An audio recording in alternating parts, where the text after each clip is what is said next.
Hi everyone, welcome back to the channel. Today's video is about, as the title of the video suggests, something that most of us cannot imagine in all likelihood, but something that may open a new way of thinking, a world without emails. Before we get started, if this is your first time in this channel, welcome to the Good Word Project. In this channel, I create content around productivity tips on professional enablers like emails, PowerPoint, Excel, Word, and a bunch of other stuff. So while you are here, make sure to give this video a thumbs up and subscribe to this channel.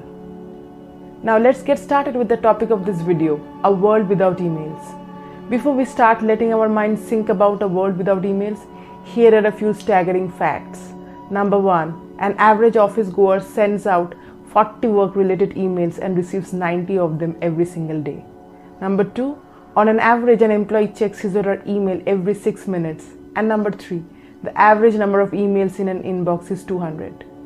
Well, to sum it up, chances are, if you are at a desk job or run your own business, much of your time is spent sending and receiving emails.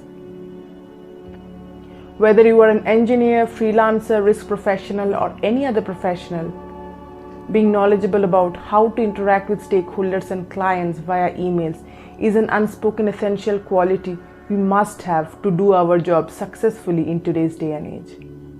While email is indeed a really useful form of communication, Cal Newport in his book, A World Without Emails, presents a case of how it can also be counterproductive, how organizations and teams can fall into a vicious trap, the trap of having their employees constantly discuss what to work on, how to do it, and when to do it over emails, as opposed to actually doing it.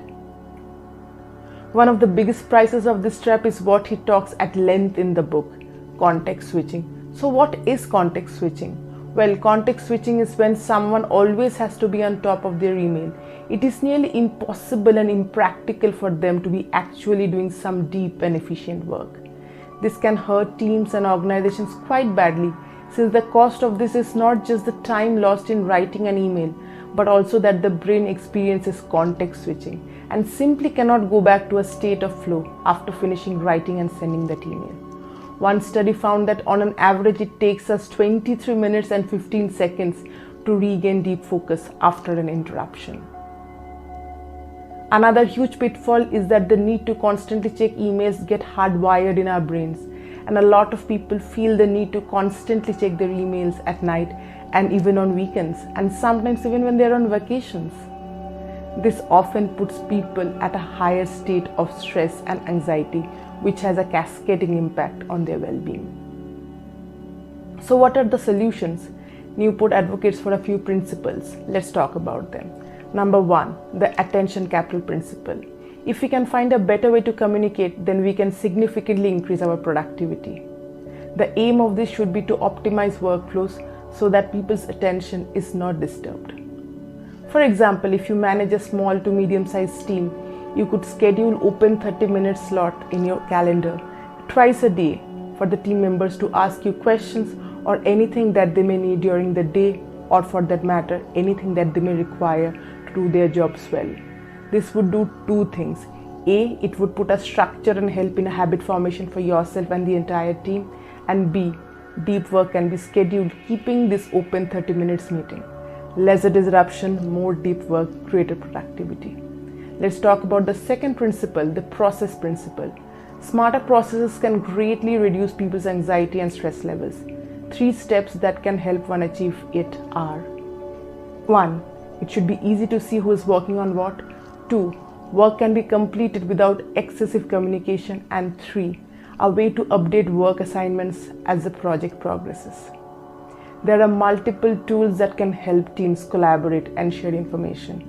For example, Trello, Notion, Jira. Let's talk about the third principle, the protocol principle. There should be a system in place to take the spot of back and forth communications. It should be set up in a manner that the communication is automated and further discussions is not required. For example, let's talk about a status meeting protocol. Status meetings need to be kept on point and concise.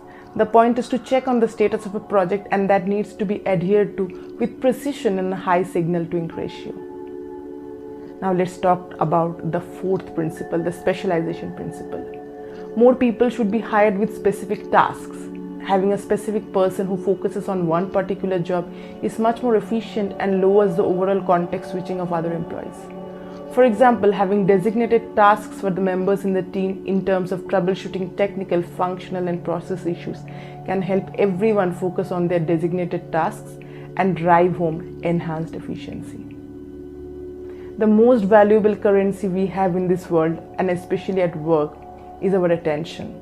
Let's make emails more effective and work more productive. After all, we may not need to think of a world without emails. A productive and efficient world may bring us just as much joy and professional success. So that's what today's video was about. Please let me know your thoughts in the comment section below, and I hope to see you in the next video.